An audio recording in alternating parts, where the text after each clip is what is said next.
अस्सलाम वालेकुम। वेलकम करते हैं आपका राकिब ज़िया की यूट्यूब चैनल में। डियर फ्रेंड्स, आज हमारा टॉपिक जो है that is directive principles of state policy. This is very important topic for all the aspirants of IAS KS and also for the students of UG and PG। जितने भी students हैं UG और PG के लिए, चाहे वो Jammu university से हो, कश्मीर यूनिवर्सिटी से हो या किसी और यूनिवर्सिटी से हो, या जो भी IAS या KS का जो कॉम्पिटिटिव एग्ज़ाम होता है उसमें directive principle of state policy के बारे में कोई ना कोई क्वेश्चन पूछा जाता है।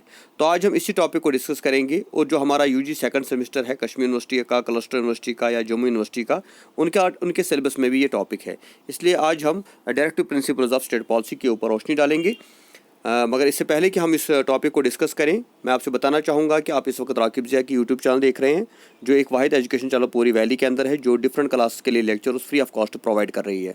अगर आपने अभी तक इस चैनल को सब्सक्राइब नहीं किया तो प्लीज़ इसको सब्सक्राइब करें। अगर सब्सक्राइब किया है तो इसको शेयर करिए, लाइक करिए। Thank you.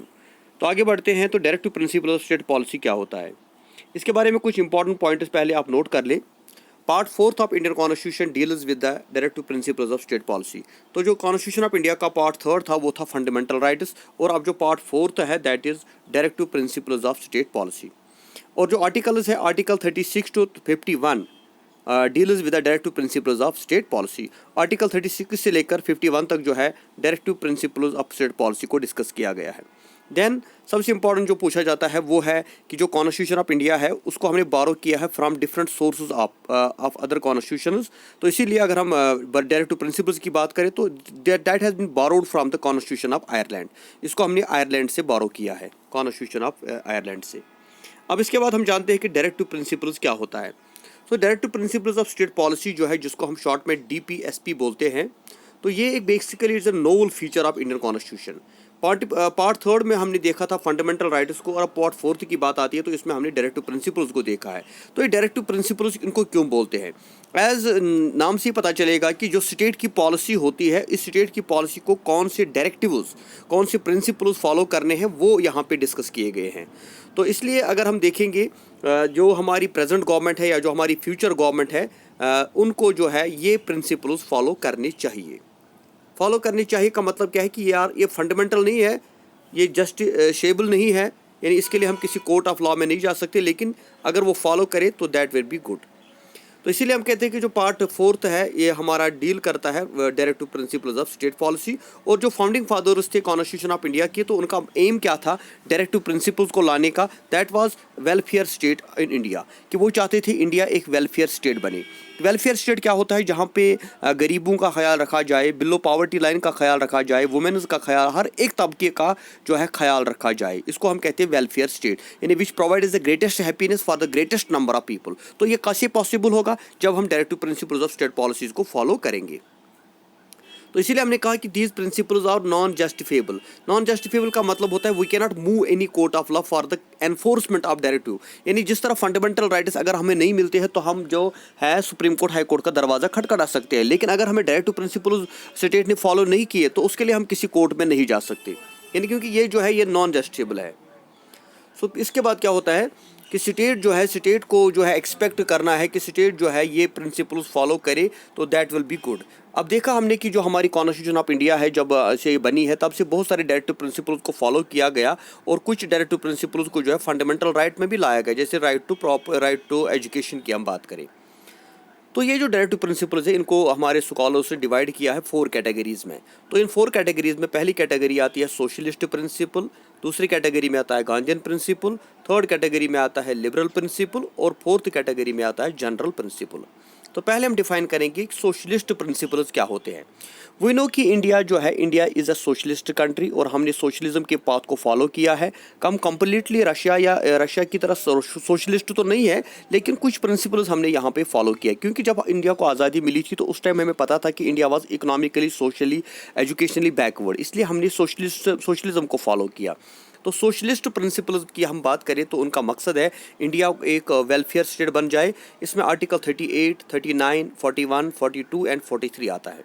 तो इनको अगर हम एलॉबरेट करते हैं तो इसमें पहला जो आता है that is the state shall try to secure the welfare of the people by securing the social order character by social, economical and political. यानी इंडिया के अंदर जस्टिस जो है सोशल, इकोनॉमिक एंड पॉलिटिकल होनी चाहिए, ताकि यहाँ पर जो है वेलफेयर ऑफ द पीपल हो जाए। इसके बाद कहा जाता है कि जो सिटीजन्स या वुमेन्स जो है उनके लिए जो है एडुकेट मीन्स ऑफ लाइवलीहुड होना चाहिए।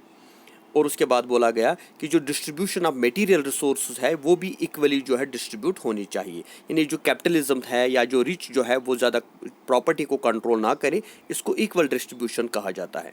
इसके बाद कहा जाता है concentration of wealth and means of production जो है ये किसी पर्टिकुलर हैंड में नहीं होना चाहिए, इसमें स्टेट का रोल होना चाहिए।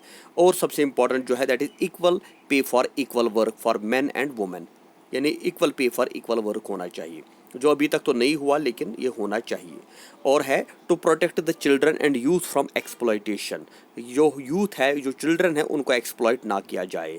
और right to work and right to education और public assistance in case of unemployment, old age, जो ओल्ड एज पेंशन दिया जाता है या अनएम्प्लॉयमेंट भत्ता दिया जाता है या जो फिजिकली हैंडीकैप्स होते हैं उनको भी मिलता है, ये भी हमारा डायरेक्टिव प्रिंसिपल है।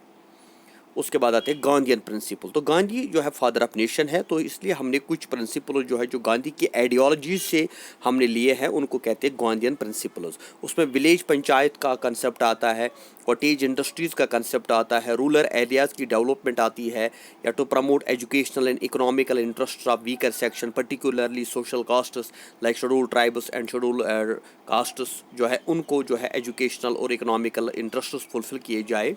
या जो कंजप्शन ऑफ ड्रग्स है, ड्रग्स की वगैरह बात हम करें, जो इंजूरियस टू हेल्थ है उनको रोका जाए। जिस तरह गुजरात में अल्कोहल के ऊपर बैन लगी तो पूरी इंडिया में ये लगना चाहिए। एंड ऑल्सो एनिमल हस्बेंड्री, जो हमारे जानवर है इनका जो ब्रीड है जिसमें काऊ का स्लॉटर भी आता है, इट शुड बी प्रोहिबिटेड, जिसके ऊपर काफ़ी कंट्रोवर्सी है कि इसको लाना चाहिए, बट ये डायरेक्ट प्रिंसिपल है, अभी तक ये फंडामेंटल नहीं बना। Then we have some liberal principles, जो हमने लिबरलिज्म जो है या लिबरल आइडियोलॉजी जो है जिससे हमने बारो किए कि जो फ्रीडम है इक्वलिटी होनी चाहिए। तो उसमें सबसे कंट्रोवर्सल जो है आर्टिकल 44 यूनिफॉर्म सिविल कोड की इंडिया में सब के लिए एक जैसा कानून होना चाहिए, जो अभी तक तो नहीं हो पावा है। अब गवर्नमेंट चाहती है कि इसको यहाँ पे इम्प्लीमेंट किया जाए।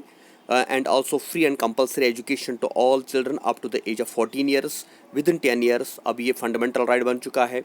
And separation of judiciary from executive and also free legal aid to the poor, गरीबों के लिए free legal aid. Then we have some general principles, जो जिनको हम इंटरनेशनल प्रिंसिपल्स भी कहते हैं। उसमें आता है to protect the environment and safeguard the forests, wildlife, to protect the monuments and historical places. या इसके बाद हम कहते हैं कि इंटरनेशनल पीस एंड सिक्योरिटी की हम बात करेंगे, to maintain justice and honourable relation between nations, respect for international law and treaty obligations, settlement of international disputes by arbitration. तो ये these principles want to establish India as socialist, Gandhian and welfare state. But these principles, as we know, are not justiciable and are not and considered fundamental in the governance of the country. ये जो principles की हमने बात की, ये बहुत सारे principles है क्योंकि ये आर्टिकल 31 से 36 से लेकर 51 तक है। तो ये सारे आर्टिकल डील करते हैं डायरेक्ट प्रिंसिपल्स को, जिनको हमने 4 कैटेगरीज में डिवाइड किया है। तो ये गवर्नमेंट की रिस्पॉन्सिबिलिटी है कि इनको फॉलो किया जाए ताकि इंडिया को एक सोशलिस्ट, सेक्युलर, डेमोक्रेटिक और वेलफेयर स्टेट बनाया जाए। इसमें से जैसे मैंने पहले ही बोला कि बहुत सारे प्रिंसिपल्स को जो है इम्प्लीमेंट किया गया है, like free and compulsory education की हम बात करें, राइट टू वर्क की हम बात करें, या equal pay for equal work की हम बात करें। लेकिन अभी कुछ इसमें कंट्रोवर्शियल भी है, जैसे स्लॉटर ऑफ काउज, गाय के ज़बह के ऊपर बैन लगाना, या यूनिफॉर्म सिविल कोड की बात होती है। तो ये कुछ कंट्रोवर्शियल है, लेकिन कुछ गवर्नमेंट ने किए हैं इम्प्लीमेंट। जैसे गांधीयन प्रिंसिपल्स में हम विलेज पंचायत की बात करें, कॉटेज इंडस्ट्रीज़ की हम बात करें, विलेज डेवलपमेंट की बात करें, या SC ST की एजुकेशनल इकोनॉमिकल इंटरेस्ट्स की हम बात करें, या ओल्ड एज लोगों की पेंशन की हम बात करें, वो चीज़ें हो रही है। बट आहिस्ता आहिस्ता ये सारे जो डायरेक्टिव प्रिंसिपल्स हैं ना, ये स्टेट की रिस्पॉन्सिबिलिटी है कि इनको फॉलो किया जाए, इनको फंडामेंटल बनाया जाए, इनको भी बेसिक राइट दिया जाए, क्योंकि ये कुछ सालों के अंदर जो है हमारे स्टेट को फॉलो करने चाहिए। So these are very important directives which every state has to follow irrespective of the political ideology. चाहे कोई भी गवर्नमेंट आ जाए, चाहे वो BJP हो, कांग्रेस हो, CPIM हो, they have to follow these, they should follow these directive principles. इसीलिए उनको बोलते हैं directive principles of state policy. तो थैंक यू वेरी मच। आज का यही टॉपिक हमारा ख़त्म होता है। आपको ये लेक्चर कैसा लगा, इंशाल्लाह उसके लिए ज़रूर अपनी ओपिनियन देना। अगर कहीं पे कन्फ्यूजन होगा तो हमारे साथ जुड़ जाए। और साथ ही डिस्क्रिप्शन में काफ़ी लिंक्स है, चाहे वो टेलीग्राम की हो, फेसबुक की लिंक है, व्हाट्सअप की ग्रुप्स की लिंक है, तो आप जिस ग्रुप में ज्वाइन करना चाहते हैं आप ज्वाइन कर सकते हैं किसी भी क्लास के लिए। तो वहाँ पे सब आपको मिल जाएगा, तो आप वहाँ पे ज्वाइन कर लीजिए ताकि आपको फ़ायदा हो। साथ ही स्टडी मटेरियल की अगर बात हो या कोई बुक अगर आपको चाहिए तो उसके लिए भी आप हमसे कांटेक्ट कर सकते हैं। Thank you very much. खुदा हाफिज़।